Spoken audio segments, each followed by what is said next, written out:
La amante pensó que había ganado, hasta que la esposa embarazada del millonario marido lo perdió todo. Los secretos son los arquitectos silenciosos de la vida detrás de las majestuosas casas adosadas del Upper East Side de Manhattan. En un mundo donde los deslumbrantes bailes de caridad brillan con las sonrisas más radiantes de la alta sociedad, las verdades más oscuras suelen permanecer ocultas a plena vista, hasta que una indiscreción desencadena el escándalo. Esta historia comienza con una pareja adinerada unida por la ambición y el amor, pero amenazada por la codicia y el deseo. Su fortaleza de lealtad se hace añicos cuando una astuta amante irrumpe en escena, decidida a apropiarse de las riquezas que cree merecer. Pero incluso la conspiradora más brillante puede ser superada, especialmente cuando la esposa demuestra que no será fácilmente apartada. En los legendarios pasillos del Upper East Side de Manhattan, específicamente en la calle 73 Este, se alzaba una casa de piedra caliza que había sido testigo de innumerables intrigas susurradas y dramas discretos. Construida en 1910, esta propiedad fue en su momento un símbolo del esplendor de la Edad Dorada de Estados Unidos. A lo largo de las décadas, propietarios iban y venían, dejando su huella en suntuosas renovaciones que fusionaban el encanto antiguo del inmueble con las comodidades modernas. El interior deslumbraba con lámparas de araña de cristal traídas de mercadillos parisinos, suelos de mármol italiano que brillaban bajo una suave iluminación, y escaleras majestuosas que se curvaban como cintas hacia habitaciones elegantemente decoradas. Desde el exterior, los transeúntes solo podían maravillarse ante la fachada de piedra, la ornamentada herrería del balcón y las altas ventanas que evocaban una época pasada de esplendor arquitectónico. El cuidador, un hombre mayor llamado don Gregorio, se enorgullecía de mantener la eterna magnificencia de la propiedad. Recordaba a cada uno de los antiguos dueños, especialmente a aquellos que habían organizado fiestas tan glamurosas que el champán nunca dejaba de fluir. Pero ninguno había alcanzado alturas financieras tan vertiginosas ni caído en escándalos tan profundos como la familia de la Vega.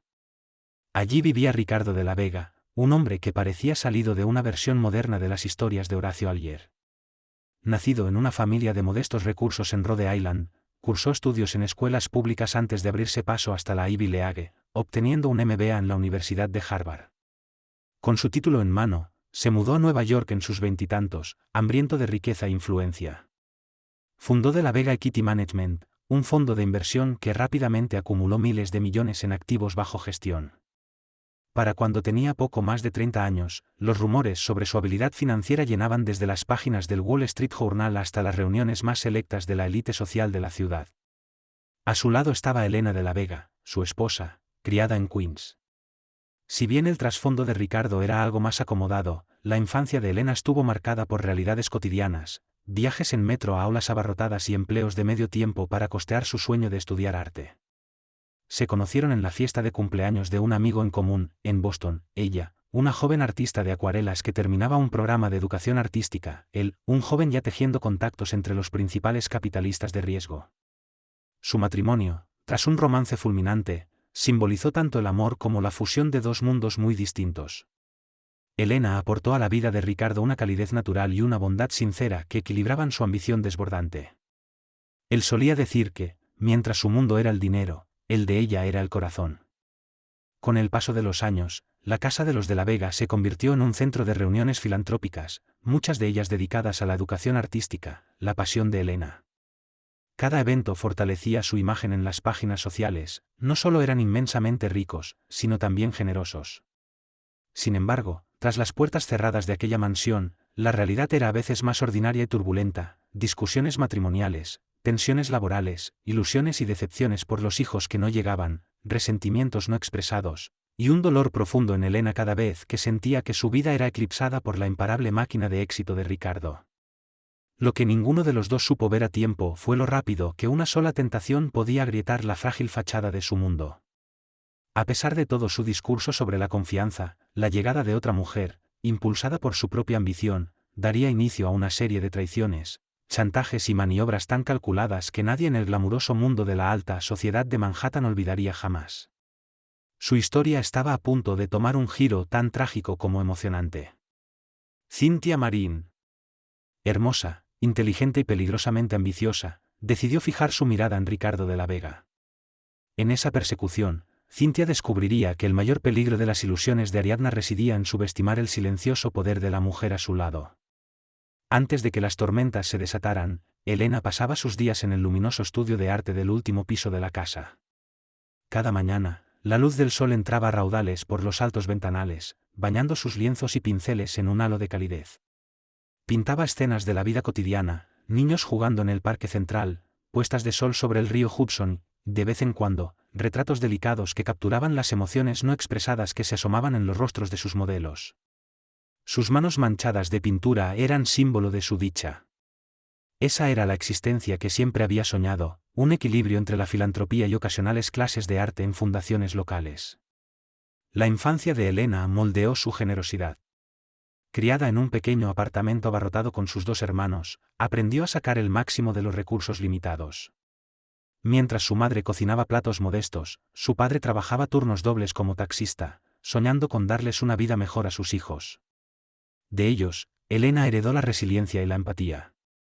Jamás permitió que el lujo nublara su sensibilidad hacia las dificultades ajenas. Era esa empatía la que la mantenía firme, especialmente cuando Ricardo alcanzaba nuevos éxitos empresariales. Él solía esconderse tras montañas de hojas de cálculo y balances, dejando a Elena como el faro emocional del hogar. Cuando alguna inminente caída del mercado o una demanda inesperada lo agobiaban, ella lo consolaba con charlas serenas o con una comida casera, preparada siguiendo las gastadas recetas de su abuela. Sin embargo, había una diferencia fundamental entre ellos, cómo experimentaban la felicidad y cómo definían el éxito. Para Ricardo, el éxito era avanzar sin descanso, conquistar nuevos horizontes, acumular más riqueza y exhibir sus logros al mundo. Para Elena, el éxito residía en descubrir los pequeños milagros de cada día, un inesperado matiz rosado en el cielo invernal, el sincero agradecimiento de un alumno entusiasta, una carcajada compartida sobre una taza de té en una tarde perezosa de domingo. Su matrimonio se construyó sobre el respeto, pero la brecha entre sus visiones del mundo se iba ensanchando. Cuando Elena soñaba con una sencilla escapada al norte del estado, Ricardo prefería lujosos viajes a las Bermudas, rodeado de clientes influyentes que, además, eran socios estratégicos. Cuando ella proponía hacer más por los centros comunitarios locales, él respondía destacando sus cuantiosas donaciones en fastuosas galas de etiqueta, opacando el enfoque modesto de Elena. No era cruel, simplemente indiferente a los matices que no podían medirse en cifras. Esa indiferencia latente acabaría por precipitar su caída, aunque por entonces solo fermentaba silenciosamente en el trasfondo de su vida. Desde el momento en que Ricardo de la Vega pisó por primera vez los legendarios pisos de operaciones de Wall Street, quedó fascinado por el caos orquestado de campanas sonando, corredores gritando y pantallas parpadeantes. Allí comprendió que las finanzas no se trataban tanto de números, sino de psicología humana, saber cuándo el miedo o la codicia moverían los mercados. Antes de cumplir 30 años, había multiplicado por 10 sus inversiones iniciales. Su fondo, de la Vega Equity Management, era conocido por realizar apuestas agresivas que, aunque a veces rozaban el desastre, en su mayoría rendían frutos espectaculares. Lo que más atraía de Ricardo era su carisma magnético y su capacidad de hacer que los conceptos financieros más complejos parecieran simples. Algunos lo describían como un político corporativo, un experto en navegar tanto las sensibilidades de inversores multimillonarios como de empleados comunes. Era un maestro en tender puentes y en forjar alianzas que lo hacían indispensable. Pero bajo esa fachada pulida se escondía una profunda inseguridad que lo impulsaba sin descanso. Proveniente de un origen humilde, vivía en constante temor de perder el estatus que tanto esfuerzo le había costado alcanzar. Si un colega del mundo financiero anunciaba un nuevo proyecto, Ricardo pasaba noches en vela diseñando cómo superarlo. Si un conocido compraba una gran propiedad, Ricardo discretamente buscaba algo aún más impresionante. Como un campeón decidido a no ceder jamás su corona, su impulso implacable también lo llevaba a realizar gestos filantrópicos, financió becas en Harvard, donó a programas de arte para jóvenes desfavorecidos. Sin embargo, los críticos murmuraban que estos actos buscaban más burnizar, pulir, su ya brillante reputación que una auténtica generosidad. En privado, Elena solía recordarle que la verdadera filantropía nacía del corazón. Ricardo le tomaba la mano, le sonreía con indulgencia y decía, claro, amor, antes de cambiar rápidamente de tema, hablando de futuras fusiones o expansiones. No es que fuera incapaz de compasión, simplemente, el progreso y el prestigio lo consumían por completo. Con el tiempo, Elena comprendió que la avalancha de cenas de negocios y acuerdos nocturnos no era meramente laboral, Ricardo estaba adicto a la adrenalina constante de la adquisición y la competencia. Esa adicción lo volvió vulnerable de maneras que jamás imaginó. Cultivaba nuevas relaciones personales y profesionales sin siempre detenerse a evaluar si eran beneficiosas o secretamente tóxicas. Y así, mientras los meses pasaban, el imperio de Ricardo se expandía. Su nombre aparecía en los muros de honor de museos y universidades, mientras las fotos de los de la Vega engalanaban las revistas de sociedad, cubriendo sus fastuosos eventos benéficos. Nadie advirtió las sutiles sacudidas tectónicas que lentamente lo alejaban de la mujer que alguna vez lo había mantenido anclado. Ni siquiera Elena percibió las grietas hasta que fue demasiado tarde. Para entonces, una fuerza seductora ya se había infiltrado en sus vidas. Cynthia Marín había llegado a Nueva York con una sola maleta, un pequeño ahorro y una determinación férrea de dejar atrás sus humildes orígenes en la zona rural de Virginia. ¿Durante toda su adolescencia? Durante toda su adolescencia en Virginia. Cynthia Marín había oído el canto de sirena de las brillantes luces y las grandes oportunidades que Nueva York prometía en películas y revistas. Creció viendo a su madre malabarear varios trabajos humildes, a veces dependiendo de la buena voluntad de los vecinos para conseguir algo de comida. Aunque esos años fueron duros, forjaron en Cynthia una aguda conciencia de lo que la belleza podía lograr en un mundo que veneraba la riqueza. Para cuando llegó a los 20 años, había perfeccionado una imagen de encanto aparentemente espontáneo. Practicaba entrar en una habitación deslizándose con gracia, siempre escaneando el lugar en busca del hombre más adinerado. No se consideraba una intrigante sin corazón, más bien, veía su estrategia como una cuestión de supervivencia en una ciudad implacable. Cynthia nunca se molestó en hacerse ilusiones sobre el romance o el amor genuino, sus experiencias le habían enseñado que confiar en las emociones era exponerse a la vulnerabilidad. Tras una breve etapa trabajando como mesera en un restaurante de mala muerte, consiguió empleo como anfitriona en un exclusivo lounge de la avenida Madison. Ese nuevo entorno se sentía como su verdadero hogar, un lugar donde hombres adinerados, envalentonados por su éxito, acudían a relajarse. Aprendió a hablar lo justo sobre finanzas o bienes raíces para captar su interés, aprendió a reírse de chistes aburridos o fingir curiosidad sobre temas que en realidad no le importaban. Las propinas llegaban en billetes crujientes de $100 y, pronto, las invitaciones a eventos exclusivos comenzaron a llover. Con cada nuevo conocido, Cynthia llevaba una contabilidad mental de posibles oportunidades. Con el tiempo, logró relaciones fugaces con hombres que o bien eran demasiado distantes emocionalmente para sospechar de sus intenciones, o bien estaban demasiado embelesados para preocuparse. Y cada vez que una de esas relaciones terminaba, Cynthia salía fortalecida, con nuevas lecciones sobre cómo manipular a su próximo objetivo. Había oído hablar del éxito de Ricardo de la Vega. Su rostro adornaba revistas financieras, y circulaban rumores sobre su meticuloso enfoque en los negocios, su arrogante seguridad, y crucialmente, su matrimonio con una mujer elegante pero de carácter reservado. Cynthia percibió una oportunidad, un hombre de la talla de Ricardo, con una esposa aparentemente discreta, podría ser vulnerable al toque adecuado de adulación. Cuando se enteró de una gala benéfica en el Hotel Waldorf Astoria a favor de la educación artística infantil, un evento donde los de la Vega asistirían sin falta, Cynthia planeó su movimiento como una cazadora que estudia a su presa. Los eventos de la alta sociedad en Manhattan eran célebres por su ostentación, y la gala en el Waldorf Astoria no fue la excepción. El famoso vestíbulo de Park Avenue, con su torre del reloj dorada y sus elegantes columnas de mármol, resplandecía bajo las luces. Los invitados, ataviados con lujosos trajes y vestidos, brindaban con champaña y compartían saludos medidos. Elena y Ricardo llegaron del brazo, irradiando una facilidad ensayada. Ella vestía un sobrio vestido esmeralda que resaltaba su cabello color miel, mientras que le imponía presencia en un smoking hecho a medida.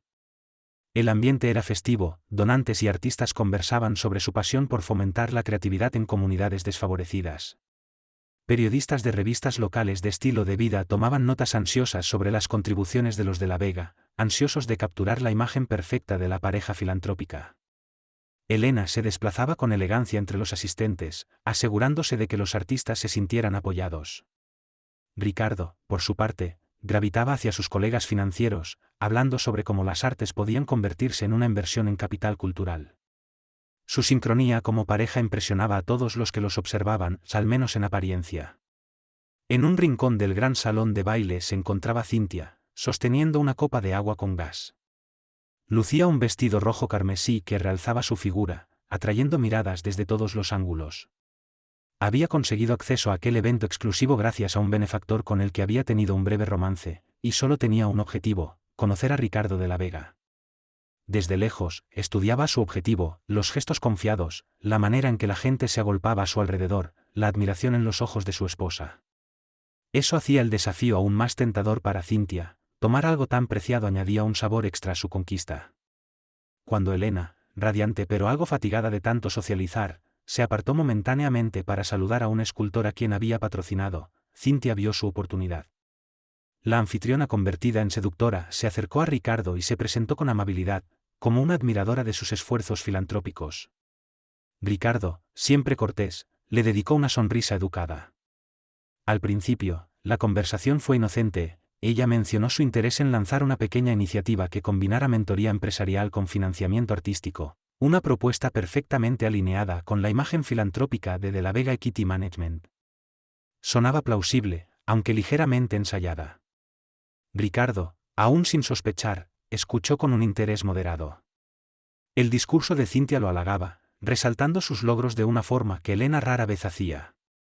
Los elogios de Elena eran sinceros, pero sencillos, a veces discretos, mientras que Cynthia los recubría de adulación, su brillantez, su generosidad, la maravilla de su ascenso desde orígenes humildes. El embrujo fue rápido. Al final de la noche, intercambiaron tarjetas de presentación, con Ricardo sugiriendo que contactara a su oficina. Una parte de él desestimó el encuentro como algo trivial, pero en lo más oscuro de su mente, algo ya estaba intrigado. Gracias por escuchar esta historia y quedarte con nosotros. Nos encantaría conocer tu opinión. Deja un comentario abajo y cuéntanos qué harías tú si estuvieras en una situación así. Ella era cautivadora de una forma que alimentaba su orgullo. Ricardo racionalizó que brindarle un poco de orientación profesional no le haría daño. Pero al terminar la velada, una leve sensación de inquietud comenzó a rondarlo. Una incomodidad que apenas rozó su subconsciente, ahogada rápidamente por el éxito de la noche y el brindis de celebración que compartió con Elena. Una semana después de la gala, Cynthia ejecutó su siguiente movimiento: redactó un correo electrónico cuidadosamente elaborado, agradeciendo a Ricardo por su tiempo y dejando entrever su gratitud por cualquier consejo que pudiera ofrecerle en su proyecto. El mensaje mantenía un tono suficientemente formal para evitar sospechas si Elena o algún asistente lo llegaban a leer, pero era lo bastante personal como para captar la atención de Ricardo. Se despidió con un sutil, con ganas de aprender de los mejores. Ricardo, al principio, simplemente reenvió el correo a Carolina, su eficiente asistente, pidiéndole que programara una breve reunión de consulta. Sin embargo, cuanto más pensaba en la propuesta de Cynthia, más curiosidad sentía. ¿Podría ser una futura estrella del mundo filantrópico, o simplemente alguien ávida de atención fácil? Convenciéndose de que era un acto meramente profesional, decidió reunirse con ella en persona. En el transcurso de 2 semanas, Ricardo empezó a rechazar o reprogramar reuniones menores en De la Vega Equity para hacer espacio a almuerzos casuales con Cynthia. Al principio, discutieron posibles proyectos filantrópicos. Después, la conversación derivó hacia la historia personal de Cynthia, sus luchas, sus ambiciones y su deseo de generar un impacto significativo en la sociedad. Ella se retrató como una mujer que había superado la adversidad para llegar a Nueva York, y su sinceridad o su hábil interpretación de la misma sonaba creíble a los oídos de Ricardo. Admiraba el brillo de su mirada, la rapidez de su mente, y la forma en que no escatimaba elogios hacia él. Se decía a sí mismo que era emocionante estar cerca de alguien que pendía de cada una de sus palabras. Cynthia le permitió adoptar el rol de mentor, y ella disfrutaba de ello. Le pedía que le explicara el intrincado mundo de las juntas filantrópicas, cómo utilizar los estados financieros para captar donantes, y cómo posicionar un nuevo programa para maximizar su impacto. Reía con sus bromas, rozaba ligeramente su mano al enfatizar un punto, y entretejía anécdotas personales que insinuaban su crianza solitaria y su falta de orientación, empujando sutilmente a Ricardo hacia un rol protector. En menos de un mes, aquellos almuerzos se transformaron en cenas. Cynthia proponía restaurantes más íntimos, iluminados con velas, en el Upper West Side, lejos del circuito habitual de los socios de negocios de Ricardo. El vino fluía, las conversaciones se volvían más personales, y las líneas comenzaban a desdibujarse. Cynthia confesó que jamás se había sentido tan valorada por un hombre poderoso. Ricardo, halagado, le explicó que rara vez encontraba a alguien tan ambicioso como ella. La realidad era que ya se deslizaba hacia una aventura emocional, aunque intentaba racionalizarlo como una simple mentoría profesional. Tanto Ricardo como Cynthia sabían que las fronteras profesionales se estaban desmoronando rápidamente. Elena no era ciega a los cambios sutiles en su esposo. Notaba cómo su teléfono se iluminaba a horas inusuales. Reconocía el nuevo perfume que Ricardo usaba, uno que ella no le había regalado. Observaba cómo alegaba tener reuniones tardías o cenas de último minuto con potenciales donantes. Un sentimiento de inquietud crecía en su interior, especialmente cuando captaba rastros de un perfume ajeno impregnado en las chaquetas de Ricardo. Aún así, Elena resistía la tentación de sacar conclusiones precipitadas. Jamás había conocido a Ricardo como un hombre infiel, y se preguntaba si quizá el estrés de los nuevos proyectos en De la Vega y Kitty estaba detrás de su comportamiento inquieto. Intentó hablar del tema con su confidente, Ariadna Lanza, una compañera filántropa con la que a menudo colaboraba en proyectos de educación artística. Tomando un café en Serendipity 3, un encantador local de postres en la calle 60 Este, Elena confesó: «Siento una distancia en Ricardo, no sé explicarlo, pero algo ha cambiado». Ariadna, una mujer perspicaz y con experiencia en el mundo filantrópico, la miró atentamente. «Los matrimonios pasan por fases», le dijo con suavidad, «a veces la chispa simplemente se apaga un tiempo». Sin embargo, la preocupación en su mirada revelaba que sospechaba algo más que un simple desgaste. Ariadna aconsejó a Elena que mantuviera los ojos abiertos, que revisara los estados financieros, las facturas de las tarjetas de crédito y cualquier cambio extraño en los horarios. Aún así, reacia a convertirse en una esposa paranoica, Elena intentó callar sus sospechas más oscuras. En su lugar, propuso a Ricardo pasar un romántico fin de semana en los Hamptons, para relajarse y reconectar. Ricardo pareció receptivo, pero nunca confirmó una fecha, escudándose en las imprevisibles obligaciones de su empresa. «No es un buen momento», dijo con una expresión de dolor que desconcertó a Elena. Ella intentó tranquilizarlo, asegurándole que solo quería ayudarlo a aliviar su estrés, pero él desestimó sus palabras. «Pronto iremos», prometió Ricardo, mientras esquivaba la conversación. Elena no quería acusarlo de una infidelidad sin pruebas, ni siquiera mencionar sus sospechas. Así que esperó en silencio, confiando en que el amor y la honestidad prevalecerían. Una parte de ella creía que, como tantas veces antes, ella y Ricardo superarían aquella dificultad. Otro pequeño bache en una vida que, de otro modo, había sido bendecida. Pero la duda, persistente como una astilla, seguía clavada en su corazón. Para Ricardo y Cynthia, lo que comenzó como un juego de coqueteo se convirtió rápidamente en una aventura en toda regla. Cynthia poseía un talento natural para la seducción, meticulosamente planeada. Le enviaba mensajes de texto durante reuniones clave de la junta directiva, acompañados de selfies cuidadosamente recortados mostrando sus elegantes atuendos. «Pensando en ti», escribía, agregando emojis de guiño que hacían que el pulso de Ricardo se acelerara. Cuando Ricardo viajaba por negocios a Boston o Chicago, Cynthia encontraba la manera de hospedarse en el mismo hotel, alegando que estaba en la ciudad por una conferencia de mujeres. Inevitablemente, terminaban en los brazos del otro. Ricardo sentía el peso moral de sus actos, especialmente en los momentos de silencio. Cuando sus ojos se posaban en las fotografías de Elena sobre la repisa de su hogar en Manhattan. Sin embargo, la atracción por la atención de Cynthia, su incesante adulación y ese potente cóctel de lujuria y validación resultaban adictivos. Se repetía a sí mismo que, cuando la emoción se desvaneciera, dejaría que todo terminara discretamente y regresaría a la normalidad con Elena. El sentimiento de culpa quedaba eclipsado por la euforia que sentía cada vez que Cynthia le decía: «Eres extraordinario», o «Nunca he conocido a alguien como tú». Detrás de escena, Cynthia tejía cuidadosamente su futuro. Lo empujaba a comprarle regalos caros, ya sea como espontáneos gestos de afecto o bajo el pretexto de necesidades profesionales. Dejó su empleo en el lounge, alegando que ya no se alineaba con sus aspiraciones filantrópicas. Ricardo, completamente embelesado, le ofreció un puesto de consultora, con un estipendio mensual, pagado a través de una empresa fantasma asociada a De la Vega y Kitty Management. La vida de Cynthia se transformó en un desfile de opulencia. Vestidos nuevos de Prada y Dolce & Gabbana, cenas gourmet, y un lujoso apartamento en el Soho, todo financiado con la generosidad de Ricardo. Mientras tanto, en casa, Elena observaba atentamente los extractos de las tarjetas de crédito. Notaba nuevos cargos en zonas frecuentadas por Cynthia, aunque ningún nombre figuraba oficialmente. Cuando preguntaba a Ricardo, él desestimaba sus dudas, explicándolas como gastos de negocios o cenas de clientes. La tensión crecía, y con cada explicación, la confianza de Elena se erosionaba un poco más. Comenzó a sospechar que tal vez vivía con un hombre al que ya no conocía del todo. Una fría mañana de finales de noviembre, Elena se despertó temprano, incapaz de conciliar el sueño tras otra noche en la que Ricardo había regresado tarde.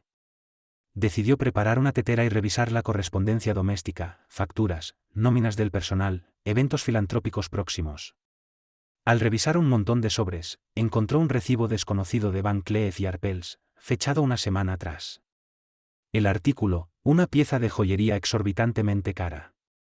Ella no había recibido tal regalo, ni Ricardo había mencionado nada al respecto. Una ola helada de realización recorrió su cuerpo.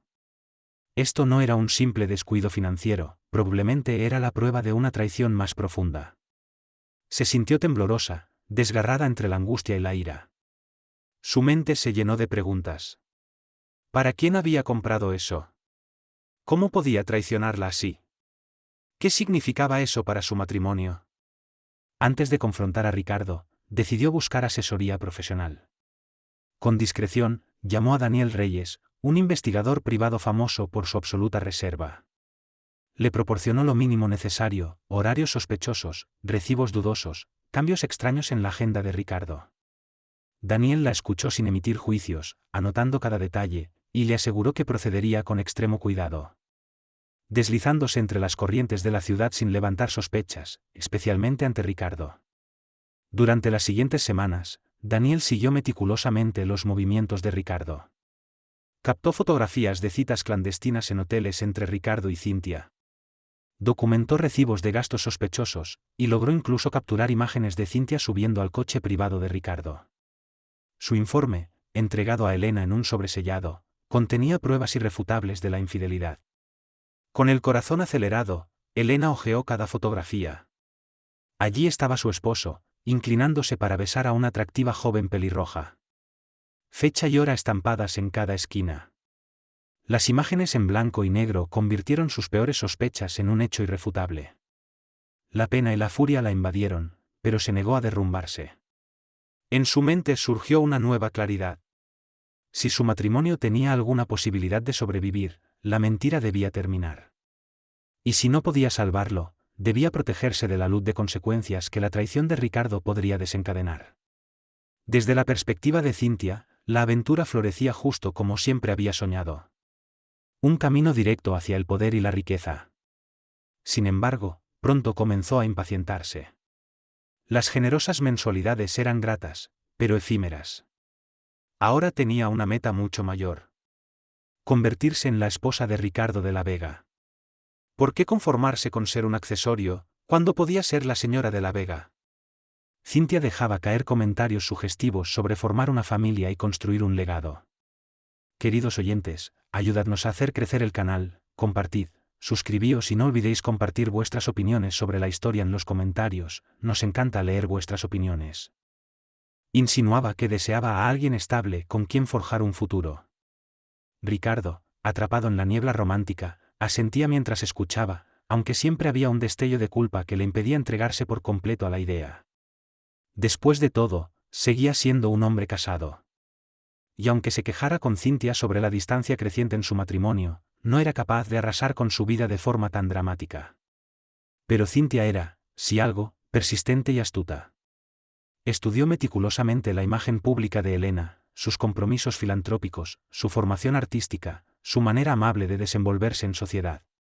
Cynthia se convenció de que Elena era un obstáculo blando, fácilmente desplazable con la presión adecuada. Creía firmemente que a Elena le faltaba la astucia o la ferocidad para defenderse. Cynthia planeó acelerar el proceso asegurándose de que Ricardo solo viera su incondicional devoción y la aparente insignificancia de su esposa. Cuando eso no se tradujo inmediatamente en un anillo de compromiso como ella esperaba, decidió subir la apuesta. Empezó a presionar a Ricardo para que asistiera a más eventos públicos con ella, bajo el pretexto de promover sinergias filantrópicas. A veces lograba aparecer bajo un alias o alegando que ambos eran coanfitriones de una posible nueva fundación. Si Ricardo dudaba, ella se volvía fría y distante, una táctica que siempre terminaba por atraerlo de nuevo. A medida que pasaban las semanas, sus demandas crecieron. Lo instaba a financiar una nueva organización sin fines de lucro a su nombre, a comprarle un condominio más grande, a presentarle a sus contactos de alto perfil. Cada vez, Ricardo accedía en parte, racionalizando sus acciones como parte de negocios o compromisos filantrópicos.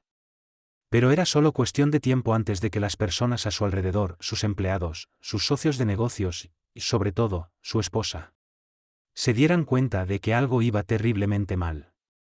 Profundamente herida, Elena decidió esperar su momento antes de enfrentar a Ricardo. Quería hacerlo en un momento privado, pero también quería estar completamente preparada, armada con pruebas irrefutables que no dejaran espacio para las mentiras. Así que una noche, tras regresar Ricardo de una supuesta cena con clientes, Elena lo invitó a acompañarla al salón de la casa. La luz dorada de la lámpara iluminaba la tensión marcada en sus rostros.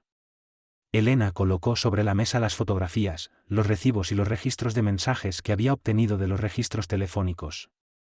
No hizo falta dramatizar, las pruebas hablaban por sí solas. Ricardo palideció al pasar las páginas de evidencia. Al principio intentó negar todo, pero rápidamente comprendió que era inútil fingir. Con los ojos bajos, comenzó a ofrecer una avalancha de disculpas, explicando que había cometido un error terrible, que nunca había sido su intención reemplazar a Elena, que aún la amaba profundamente. La voz de Elena temblaba de furia y dolor. ¿Cuándo decidiste que yo no era suficiente para ti?, preguntó, con lágrimas en los ojos. He estado a tu lado todos estos años, Ricardo. Creí en ti, te defendí, te apoyé. ¿Eso no significó nada para ti? Lágrimas se acumularon también en los ojos de Ricardo, aunque Elena no pudo estar segura de si eran fruto del verdadero remordimiento o simplemente del miedo a las consecuencias. Él intentó asegurarle que terminaría de inmediato con Cynthia, que le demostraría su lealtad. En un gesto desesperado, trató de tomar las manos de Elena, pero ella se apartó, abrumada por el peso de su traición. Quiero respuestas, dijo Elena, en voz baja. Quiero saber cuánto tiempo lleva esto, qué planes tenías, si pensabas dejarme por ella. Ricardo insistió en que nunca había tenido esa intención. Que todo había sido una mera caída en la vanidad y el estrés. Ricardo apeló a su historia juntos, el amor que alguna vez compartieron, los votos matrimoniales que habían pronunciado. Entre lágrimas, Elena le dijo que la dejara sola esa noche. Necesitaba espacio para decidir si su matrimonio podía salvarse o si estaba irremediablemente roto. Ricardo terminó durmiendo en la habitación de huéspedes, consumido por la vergüenza y la incertidumbre. Por primera vez, entendió que su imperio, tanto personal como profesional, pendía de un hilo. Y, aunque aún no lo sabía, el verdadero caos estaba a punto de comenzar. Porque Cynthia no pensaba dejarlo ir tan fácilmente. El teléfono de Cynthia no dejó de sonar aquella tarde, una ráfaga de llamadas, mensajes de texto y correos de voz. Con un suspiro de fastidio, tomó el móvil, irritada al ver que era Ricardo quien inundaba su bandeja de entrada. En sus mensajes, Ricardo ponía fin bruscamente a su relación. Le escribió que necesitaba arreglar su matrimonio y que debían cesar todo contacto. Su último texto decía: esto se terminó. Lo siento. No me contactes más. Atónita, Cynthia estalló en furia. No había invertido tanto tiempo y esfuerzo en Ricardo de la Vega para que la desecharan como un accesorio inútil. Su mente voló rápidamente hacia las armas que tenía en su poder. Fotos íntimas, mensajes de texto, grabaciones de voz con confesiones personales, referencias a negocios confidenciales. Expansiones estratégicas que, si se filtraban, podían dañar gravemente a la empresa de Ricardo. El riesgo de hacer públicos esos detalles era una amenaza poderosa. Sin dudarlo, marcó su número. No contestó. Intentó de nuevo. Nada. En un mensaje de texto feroz, le lanzó una amenaza. Si se atrevía a descartarla sin compensarla adecuadamente, lo arruinaría. Me lo debes, escribió. Y si no pagas, te haré arrepentirte. Durante algunas horas, Ricardo guardó silencio, luchando internamente para decidir cómo manejar aquella nueva amenaza. Sabía bien que un escándalo público podría devastar su reputación, hacer cundir el pánico entre los accionistas y destruir cualquier posibilidad de reconciliación con Elena. Aunque ser chantajeado por Cynthia era una pesadilla, en el fondo no podía decir que lo sorprendiera. Sabía, aunque fuera subconscientemente, que ella era capaz de llegar a esos extremos. Finalmente, Ricardo decidió consultar a Tomás Carrillo, su abogado de confianza y viejo amigo de la Facultad de Derecho de Harvard. Tomás, tras escuchar la situación, le advirtió que, si las demandas de Cynthia escalaban, podrían tener base legal para acusarla de extorsión. Sin embargo, no sería una pelea limpia, habría barro, humillaciones públicas, y cualquier intento de silenciarla podría fortalecer sus reclamos. Tomás le aconsejó enfáticamente que involucrara a Elena, o al menos que la mantuviera informada sobre los siguientes pasos. No es momento para medias tintas, advirtió Tomás. Estás tratando con una mujer que no tiene nada que perder. Puede destruirlo todo. Hasta entonces, Elena siempre había sido una mujer tranquila, más cómoda pintando calles iluminadas por el sol que participando en batallas de astucia. Pero el descubrimiento de la infidelidad de Ricardo había despertado en ella un instinto de preservación y una astucia que ni ella misma sabía que poseía. Cuando Ricardo finalmente reunió el valor para contarle a Elena sobre las amenazas de Cynthia, ella no perdió la compostura. En cambio, lo miró serenamente y le dijo: «Lo enfrentaremos juntos. Por ahora». Elena contactó a su propia abogada, Penélope Hernández, una antigua conocida de la familia. Famosa por sus tácticas de negociación afiladas como cuchillas en casos de divorcio de alto perfil. Aunque Elena aún no había decidido iniciar un proceso de divorcio, necesitaba conocer sus derechos y saber cómo protegerse ante cualquier repercusión. Ella y Penélope revisaron meticulosamente los documentos financieros, analizando qué activos estaban únicamente a nombre de Ricardo, cuáles compartían y cuáles podían ser reposicionados de forma rápida. Durante el proceso, Elena descubrió cuán vastas eran las finanzas de la Vega Equity Management. Y cuán vulnerable podría ser Ricardo si Cynthia decidía llevar sus amenazas a la prensa. Penélope, intrigada por la creciente determinación de Elena, planteó una opción. ¿Considerarías transferir ciertos activos a tu nombre o a un fideicomiso? Sería una estrategia defensiva, por si estalla una tormenta mediática. Elena encontró la idea a la vez empoderadora y perturbadora. Deseaba salvar su matrimonio si aún era posible. Pero no pensaba enfrentarse a un posible escándalo sin estar protegida. Tras una cuidadosa deliberación, autorizó una serie de medidas legales para transferir discretamente parte de las propiedades y cuentas de inversión a su nombre. De manera eficiente y confidencial. Al mismo tiempo, Elena ordenó a su investigador privado que profundizara en el pasado de Cynthia. Si Cynthia creía tener poder, Elena se aseguraría de tener el suyo propio. Los resultados llegaron una semana después. Cynthia tenía un historial bien documentado de relaciones con hombres adinerados, de quienes extraía dinero a través de medios dudosos. Incluso existía una denuncia en California de un empresario que la acusó de estafa financiera. Aunque el caso nunca llegó a juicio. Al leer esos hallazgos, Elena sintió una mezcla de compasión y repulsión. Sin embargo, sabía que ahora tenía la munición necesaria. Organizó entonces una reunión privada con Cynthia. Una reunión que cambiaría por completo la dinámica de poder. El escenario elegido fue una moderna sala de conferencias en el edificio de la Vega Equity Management, en Park Avenue. Una elección calculada, un lugar que evocaba la autoridad de Ricardo. Pero donde quedaba claro que no era él quien había solicitado el encuentro, sino Elena. Cynthia llegó vestida con un ajustado vestido negro. El cabello perfectamente peinado, el gesto tenso pero resuelto. Elena la esperaba sentada con calma al otro extremo de la larga mesa de cristal, flanqueada por Penélope Hernández y un juez retirado que actuaría como consultor legal neutral. Todo en la sala estaba diseñado para intimidar. Ventanales de piso a techo que ofrecían una vista majestuosa del skyline de Manhattan. Una iluminación tenue que resaltaba cada mínimo gesto de tensión en el aire. Cuando Cynthia entró, sus ojos recorrieron la sala con cautela, pero rápidamente recobró la compostura. Supongo que Ricardo llegará tarde, comentó, con el sarcasmo goteando de su voz. Fue Elena quien respondió, con voz firme y controlada. Él no vendrá. Esto es entre tú y yo. Elena le hizo un gesto a Cynthia para que tomara asiento. La mirada de Cynthia se deslizó hacia Penélope y el juez retirado, su confianza comenzó a flaquear. Elena deslizó una carpeta por la mesa. Dentro, Cynthia encontró pruebas no solo de su aventura con Ricardo, sino también de su historial con otros hombres adinerados.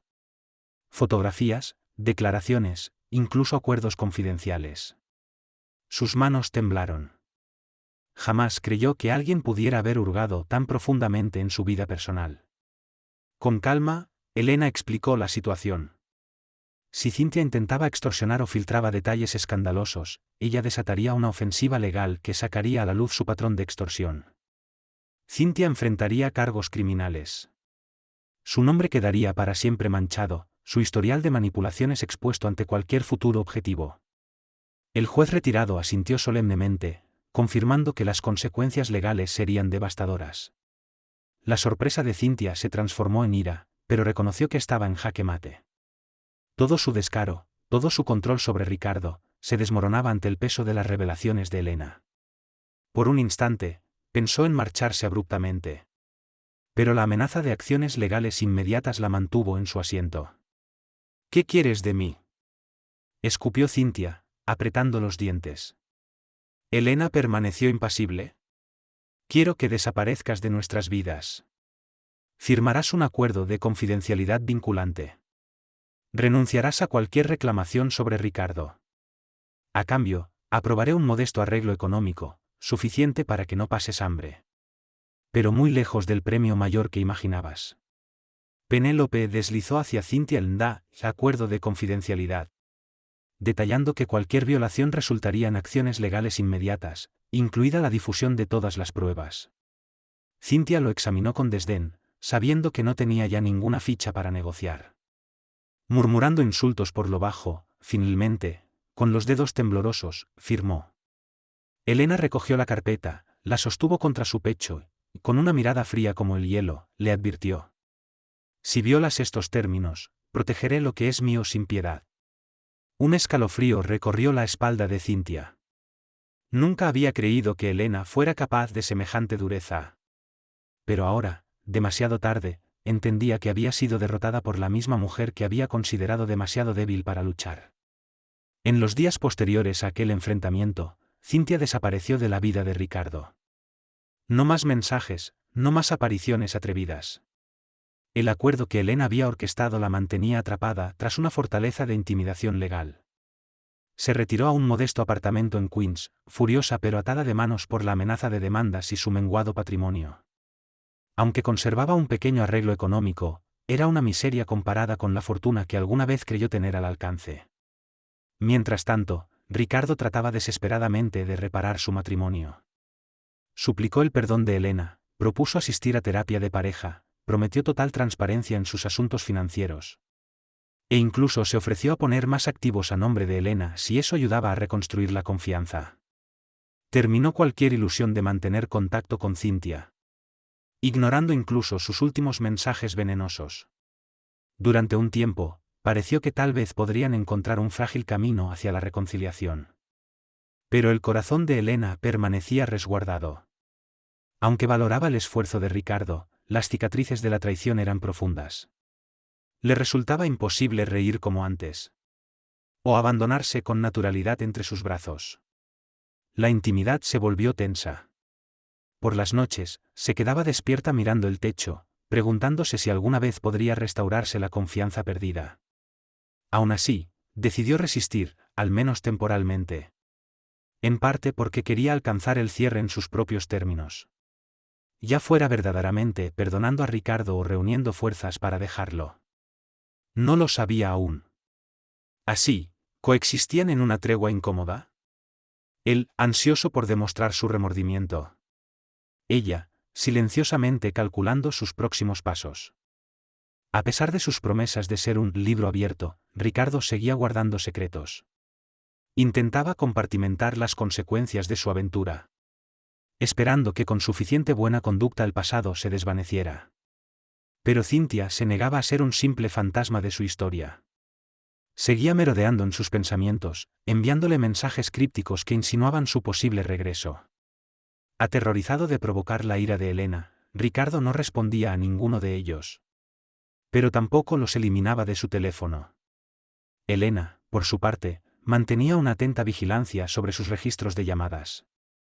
Carlota notó que un número no registrado enviaba mensajes a Ricardo a altas horas de la noche. Aunque él nunca respondía, ver esos mensajes desencadenaba su ansiedad. Era como una traición final. Aunque Ricardo no contestara activamente, ¿por qué no le había contado sobre ellos? ¿Por qué los ocultaba? ¿Acaso una parte de él aún quería dejar esa puerta entreabierta? Las discusiones entre ellos se hicieron frecuentes, a menudo estallando por los malentendidos más pequeños. Carlota cuestionaba cada llamada no explicada, cada almuerzo de negocios improvisado. Ricardo, a la defensiva, insistía en que estaba haciendo todo lo posible para reconstruir la confianza. La verdad era que su matrimonio comenzaba a deshilacharse de nuevo. Arrasado por secretos residuales y heridas no cicatrizadas. En una confrontación particularmente acalorada, Carlota descubrió que Ricardo había comprado una pulsera cara en Cartier. Supuestamente para celebrar el nuevo comienzo de su matrimonio. Pero Carlota reconoció el diseño, era el mismo que Cynthia había admirado en un evento benéfico meses atrás. Un detalle que Ricardo, en su torpeza, había olvidado. El rostro de Carlota se oscureció de furia. ¿Me estás regalando los sueños de ella?, gritó, arrojándole la joya. Con ese gesto, una ola de desilusión final los arrasó a ambos. En privado, Carlota volvió a consultar a Penélope, debatiéndose entre salvar su matrimonio o liberarse del peso constante de la traición. Penélope le recordó que la estructura legal que habían construido ya otorgaba a Carlota un control considerable sobre ciertos activos, incluyendo participaciones parciales en De la Vega Equity Management. Si el divorcio entraba en juego, Carlota podría exigir un acuerdo que le concediera una participación mayoritaria. Siguiendo el consejo de Penélope, Carlota comenzó a formalizar aún más su participación en el ala filantrópica de la firma. Firmó documentos que la convertían en copresidenta de ciertos comités, supervisora de fondos específicos. Poco a poco, ganó suficiente peso dentro de la Vega Equity Management para influir en las decisiones del consejo directivo. Ricardo, cegado por su desesperación por parecer confiable, permitió estos movimientos sin demasiada resistencia. Creía que ceder poder probaba su voluntad de ser transparente. Pero, mientras más poder colocaba en manos de Carlota, un cambio silencioso comenzaba a gestarse. Simultáneamente, Carlota encontraba consuelo en su pintura. Se entregó a una serie de obras que representaban mares turbulentos, figuras solitarias en encrucijadas. Expandió también su trabajo filantrópico, impulsando becas para jóvenes artistas sin recursos. La retroalimentación positiva que recibía en esos ámbitos contrastaba brutalmente con la tensión que sentía en casa. Sin que Ricardo lo supiera, Carlota también consultaba a un experto forense financiero, asegurándose de que, llegado el momento de una separación formal, supiera exactamente dónde estaba guardado cada activo. No lo hacía por codicia, sino por autoprotección. Había visto de primera mano cuán fácilmente las ilusiones de seguridad podían desmoronarse cuando se construían sobre mentiras. Quizá Ricardo aún creía que podía sostener su vida sobre medias verdades. Pero la realidad era que cualquier nuevo error detonaría los restos de su matrimonio. Y, efectivamente, cometió un error. Una tarde, Carlota interceptó una llamada telefónica proveniente de una clínica médica boutique. Llamaban para preguntar sobre la cobertura de seguro para una cita prenatal registrada a nombre de Cynthia Marín de la Vega.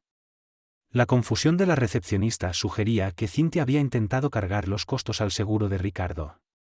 El corazón de Carlota latía con fuerza en sus oídos. ¿Estaba Cynthia embarazada de Ricardo? ¿Lo sabía él? La recepcionista se disculpó por la confusión y colgó, dejando a Carlota tambaleante.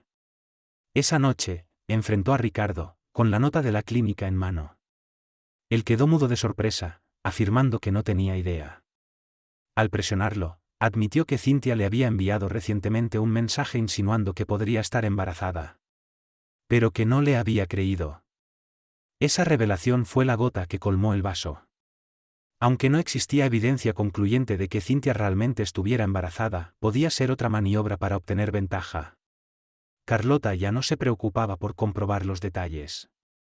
El simple hecho de que Ricardo hubiera ocultado esa posibilidad una vez más le demostró que era incapaz de ofrecer plena honestidad. En ese momento, el frágil lazo al que se habían aferrado se rompió de manera irrevocable.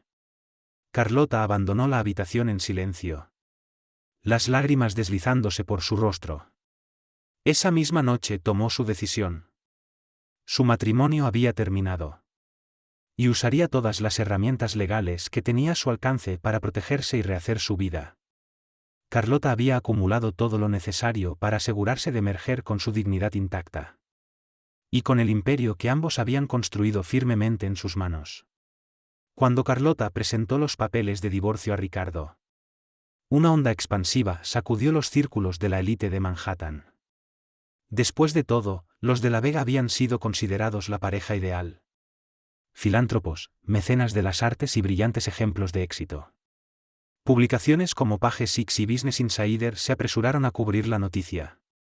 Ricardo de la Vega y su esposa, Elena de la Vega, rumbo a la separación. Los titulares corrieron salvajes con especulaciones, rumores sobre la amante, el supuesto embarazo. Y la tensión tras las puertas cerradas de su majestuosa casa en el Upper East Side.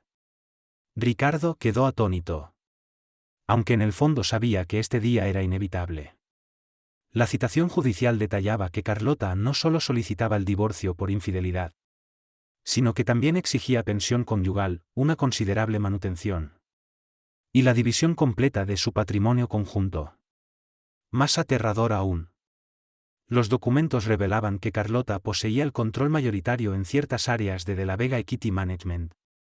Un detalle que Ricardo había pasado por alto mientras intentaba apaciguarla. Intentó negociar en privado. Le propuso asistir a terapia, ofreció más transparencia. E incluso sugirió una separación amistosa para evitar un conflicto devastador. Pero el ultimátum de Carlota fue claro. El tiempo de las disculpas había terminado.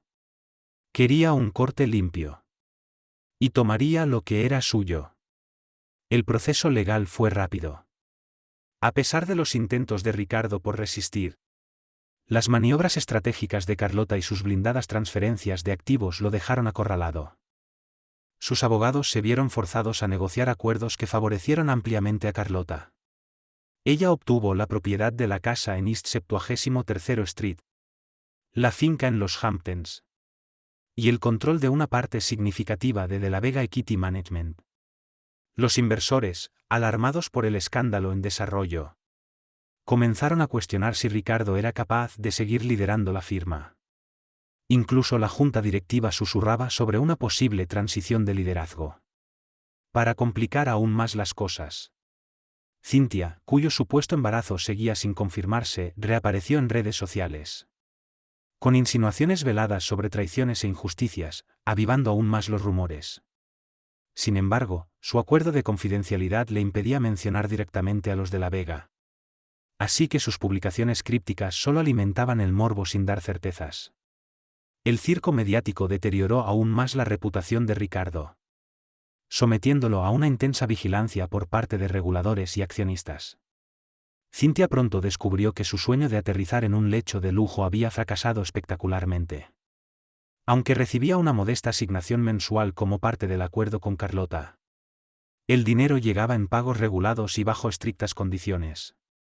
No podía hablar con la prensa. No podía publicar un libro revelador. No podía acercarse a Ricardo ni solicitar más fondos sin autorización previa del equipo legal. Cualquier violación del acuerdo significaría la suspensión inmediata de sus pagos. Su lujoso apartamento en el Soho ya había sido abandonado por falta de pago. Sumida en la amargura, se mudó a un pequeño estudio en Queens, trabajando como recepcionista en un spa de gama media, muy lejos de la opulencia de los lounges de Madison Avenue donde alguna vez reinó. Odiaba la monotonía. Detestaba tener que responder ante supervisores. Pero no tenía otra opción. Mientras tanto, los círculos exclusivos que alguna vez la habían recibido con sonrisas ahora le cerraban las puertas. La veían como una amenaza, una posible bomba de relojería. Cada nuevo artículo sobre el divorcio de los de la Vega. Cada nuevo rumor. Era una punzada de arrepentimiento. Cynthia se había convertido en una simple nota al pie en una historia mucho más grande. Eclipsada por la Ariadna de Helena y la caída de Ricardo. Para colmo, sus intentos de conquistar a otro millonario de alto perfil fracasaron sistemáticamente. Los rumores sobre su historial de chantajes viajaban rápido en esas esferas. Pocos hombres de influencia querían arriesgarse a enredarse con alguien así. Así, Cynthia terminó viviendo una vida mucho más pequeña que antes. Atormentada por el conocimiento de que había volado demasiado cerca del sol. Solo para caer en el olvido. Cuando los procedimientos de divorcio llegaron a su fin, Carlota emergió con una dignidad y un poder que pocos habrían anticipado. Mantuvo la casa de East 73 Street. Transformó la finca de los Hamptons en un refugio para sus actividades filantrópicas. Y, a través de sus acciones con derecho a voto, ejercía una influencia decisiva en De la Vega Equity Management. No asumió el rol de CEO. Pero en los pasillos de poder, todos sabían que era ella quien ahora sostenía las riendas. Carlota nombró a una ejecutiva experimentada, Isabella Ortega. Especialista en inversiones sostenibles y éticas. Este giro estratégico no solo salvó a la firma de una fuga masiva de inversores, sino que también le dio una nueva imagen pública. De la Vega Equity bajo una nueva visión, tituló Forbes. La transición no fue sencilla al principio. Muchos empleados antiguos, leales a Ricardo, se mostraban reacios a recibir órdenes de Carlota. A quien percibían como una forastera en el mundo financiero. Sin embargo, el estilo de liderazgo gentil de Carlota, combinado con la experiencia de Isabella, gradualmente disipó las tensiones. Las ganancias se estabilizaron, y con el tiempo, nuevos inversores se sintieron atraídos por el enfoque socialmente consciente de la firma. La prensa se volcó a favor de Carlota, elogiándola como símbolo de resiliencia y empoderamiento. Su trayectoria filantrópica, que antes algunos consideraban una debilidad, se convirtió en un puente entre las finanzas y los proyectos de impacto comunitario. En el plano personal, Carlota navegó un complejo tapiz de emociones. Había perdido al hombre que una vez amó con todo su ser. Pero había ganado un nuevo sentido de autoestima. Se negó a permitir que la amargura definiera su vida, eligiendo en su lugar volcar su corazón en el arte y en la filantropía. En el estudio del último piso de su casa, creó una serie de cuadros que retrataban la transformación. Acuarelas suaves que se fusionaban en pinceladas audaces, capturando el momento en que la oscuridad cede ante la luz. Sus amigos admiraban su gracia. Aunque otros también se sorprendían por la ferocidad que había demostrado cuando fue acorralada. Nunca se trató de venganza, le confesó una tarde Ariadna Lanza, mientras tomaban té. Tenía que protegerme. Proteger mi futuro. La traición no significa que tu vida termine. A veces, es solo un nuevo comienzo. Ricardo, por su parte, luchaba por recoger los pedazos. Después del acuerdo de divorcio, su riqueza personal se redujo a una fracción de lo que fue. Aunque seguía teniendo suficiente para vivir cómodamente. Su otrora imponente presencia en la firma se desvaneció. Reemplazada por un estigma que hacía que los inversores desconfiaran. Se mudó a un penthouse más pequeño en Midtown, donde lamía sus heridas en soledad, exiliado del imperio que había construido. Intentó lanzar una firma boutique de asesoría financiera. Pero encontró que los potenciales clientes se mostraban reacios, preocupados por la mala reputación que lo rodeaba. Algunos viejos amigos todavía lo invitaban a cenas. Pero la mayoría prefería mantener distancia, temiendo verse salpicados por el escándalo. Siguió bajo el ojo atento de la prensa. Paparazzis captaban imágenes suyas entrando o saliendo solo de restaurantes, alimentando aún más la narrativa de su caída. En sus horas más oscuras, se quedaba mirando las luces de la ciudad, recordando cómo alguna vez se sintió invencible. La memoria era tan dolorosa como nostálgica. Un recordatorio constante de que su arrogancia y su traición le habían costado todo. Aunque algunas personas le sugirieron acudir a terapia, Ricardo se resistió durante meses, incapaz de confrontar sus propios fracasos. Solo después de una prolongada soledad, aceptó buscar ayuda profesional. bajo la guía de un terapeuta discreto. Comenzó a analizar las decisiones que lo llevaron a su ruina. Si alguna vez lograría redimirse, seguía siendo incierto. Pero al menos había comenzado a reconocer el papel que su vanidad y egoísmo jugaron en la destrucción de su vida. El descenso de Cynthia fue igualmente duro, aunque menos público. No podía recurrir al chantaje ni vender historias a los tabloides. La red legal que Carlota había tejido era impenetrable. Su modesta pensión apenas cubría el alquiler y los gastos básicos, obligándola a recortar su estilo de vida, pieza por pieza. La frustración hervía en accesos de ira en su trabajo, lo que finalmente le costó su empleo como recepcionista. Terminó trabajando de camarera en un pequeño lounge cerca de Times Square, muy lejos de los glamorosos salones de la avenida Madison donde alguna vez reinó. De vez en cuando veía un reportaje sobre el éxito filantrópico de Carlota. O leía artículos que celebraban la nueva dirección de la Vega Equity. Cada mención era un recordatorio doloroso de lo que pudo haber sido. Si hubiera logrado superar a Carlota. O si hubiera elegido un camino diferente. Una sensación de vergüenza la atormentaba. Pero también un resentimiento amargo. Sentía que el mundo había favorecido a la esposa respetable sobre la amante astuta. Una noche, después de un turno agotador, Cynthia repasó en su teléfono las viejas fotos de su aventura con Ricardo. Imágenes que alguna vez sintió como trofeos. Ahora eran reliquias de una vida perdida. De un imperio que jamás fue suyo. Consideró brevemente vender su historia a algún tabloide.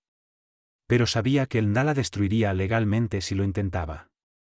Así que aceptó la dura realidad de su existencia diaria. Sus ilusiones de grandeza reducidas a una nota al pie en una historia que terminó con el triunfo de Carlota. Los meses se transformaron en un año. Carlota, al reflexionar sobre todo lo sucedido, reconoció cuán drásticamente puede cambiar la vida en poco tiempo. En muchos sentidos, su divorcio la liberó para convertirse en una versión más auténtica de sí misma.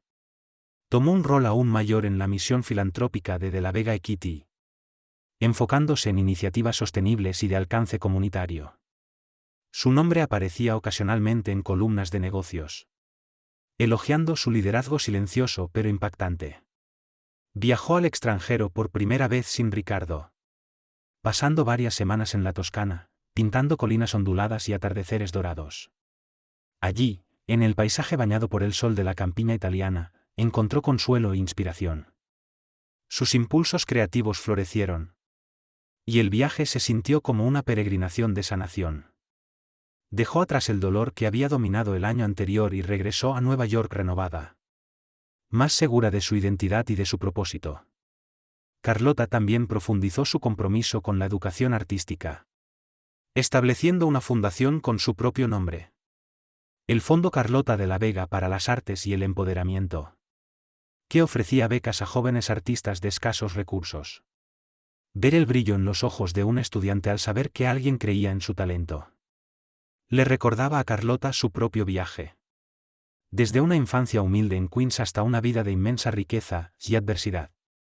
Ariadna Lanza, su amiga incondicional, la felicitaba por cada logro, recordándole que no todas las Ariadnas necesitaban ser ostentosas. A veces, solía decir Ariadna, los mayores triunfos son los que nos permiten dormir en paz por las noches.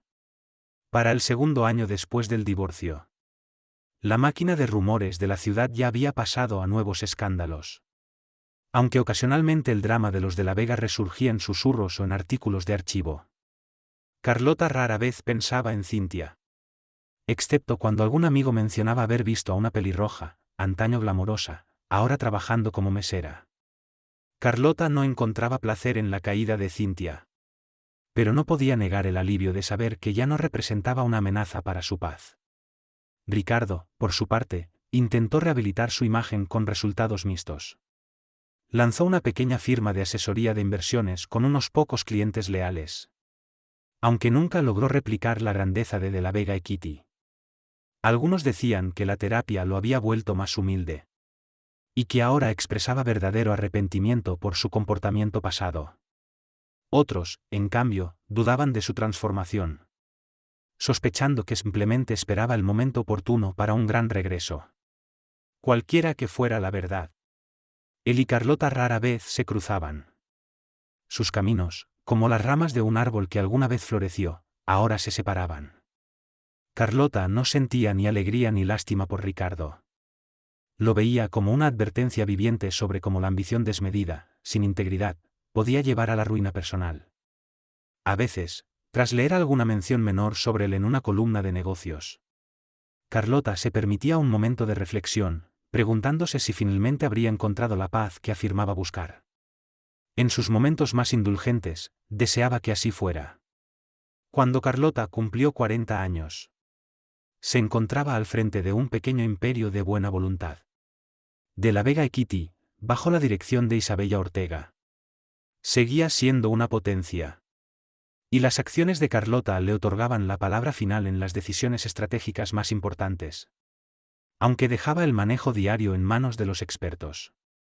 Su enfoque principal era ahora su fundación filantrópica. Y sus actividades artísticas, que llenaban sus días de una pasión renovada. En una gala que organizó en la casa restaurada de la calle 73, Carlota presentó no solo sus propias obras, sino también las de jóvenes artistas que había patrocinado. El evento fue un éxito rotundo. Los críticos alabaron su habilidad para combinar el arte con la filantropía genuina. Los medios lo describieron como el símbolo de su transformación. De esposa leal a filántropa poderosa. Hacia el final de la noche, Ariadna Lanza levantó su copa y brindó. Por Carlota, quien nos enseña que la vida puede comenzar de nuevo después de la traición. Que su espíritu nos guíe siempre hacia la compasión y el coraje. Los invitados aplaudieron, chocando sus copas en señal de reconocimiento. A la gracia y la fortaleza de Carlota. En ese momento, Carlota sintió un extraño pero profundo sentido de cierre. Recordó el dolor, la traición que una vez la consumieron. Pero ahora esos sentimientos se habían transformado en una convicción tranquila. Que la vida no se define por las heridas que sufrimos, sino por cómo elegimos sanar y crecer a partir de ellas. Ella era la prueba viviente de que, incluso ante la oscuridad, un corazón decidido puede brillar más intensamente que cualquier sombra. Esta historia demuestra que ni el poder ni la riqueza ofrecen protección contra las consecuencias de la traición. Ricardo de la Vega, en su afán de conquistar el mundo, cayó víctima de su propia arrogancia. Cintia Marín, movida por su ambición, terminó atrapada en su propia telaraña de manipulación y ruina. Al final, fue Carlota de la Vega, gentil, íntegra y subestimada, quien se alzó, no solo con el imperio, sino también con una nueva y luminosa identidad más allá de un matrimonio roto. El verdadero éxito no se mide por la caída de otros, sino por el crecimiento personal y la valentía de proteger lo que realmente importa. El triunfo de Carlota no fue solo financiero. Fue su capacidad de mantenerse firme, de rehacerse a partir de las cenizas. De convertir la traición en un nuevo comienzo brillante. Una prueba de que nuestras acciones, buenas o malas, lanzan ondas que repercuten mucho más allá de los momentos fugaces de tentación.